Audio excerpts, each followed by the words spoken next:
ഇടയ്ക്കിടയ്ക്ക് മടിച്ചാകുമ്പം ഈ ഒരു മോർണിംഗ് റൂട്ടീനൊക്കെ ഒന്ന് മാറിപ്പോകാറുണ്ട്. പക്ഷേ രാവിലെ എണീക്കുമ്പോൾ കിട്ടുന്ന ഒരു എനർജി എന്ന് പറയുന്നത് എൻ്റെ സാറേ അതൊരു വല്ലാത്തൊരു ഫീലാണ് കേട്ടോ. അപ്പോൾ രാവിലെ എണീറ്റ് പുറത്തേക്ക് നോക്കിക്കഴിഞ്ഞാൽ മുകളിൽ നിന്ന് കാണുന്ന ഒരു വ്യൂ എന്ന് പറയുന്നത് ഇതാണ് കേട്ടോ. നല്ല അടിപൊളി വ്യൂ ആണ്. പിന്നെ നമുക്ക് ജനാലയൊക്കെ തുറന്നിട്ട് കഴിഞ്ഞാൽ പച്ചപ്പും ഹരിതാഭയൊക്കെ കാണാം.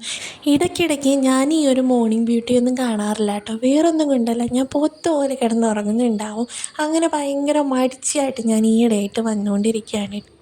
എണീറ്റ് കഴിഞ്ഞാൽ അപ്പം തന്നെ ജനാലയൊക്കെ തുറന്നിടും. ജനാലയൊക്കെ അടഞ്ഞു കിടന്നു കഴിഞ്ഞാൽ എനിക്കെന്തോ ശ്വാസം മുട്ടുന്ന പോലത്തെ ഒരവസ്ഥയാണ്.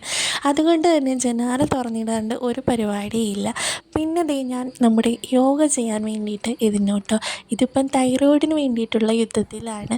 പ്രസവത്തിൻ്റെ അല്ലെങ്കിൽ പ്രഗ്നൻ്റ് ആയിരിക്കുന്ന സമയത്ത് പിടികൂടിയതാണ് ഈ ഒരു തൈറോയിഡ്.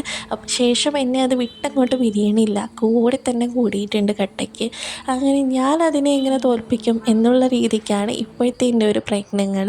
അങ്ങനെ തലയൊക്കെ കുത്തി നിൽക്കുന്നുണ്ട്. ഇത് നമ്മുടെ സൂര്യ നമസ്കാരത്തിൻ്റെ ആണ് കേട്ടോ.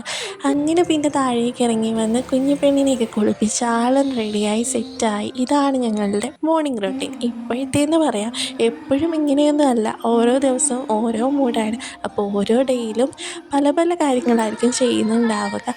അപ്പോൾ രാവിലെ അവർ കല്യാണം കാണണമെന്ന് പറഞ്ഞു. അങ്ങനെ എൻ്റെ കുറച്ച് സീനൊക്കെയാണ് കേട്ടോ ഇപ്പോൾ ഉള്ളത്.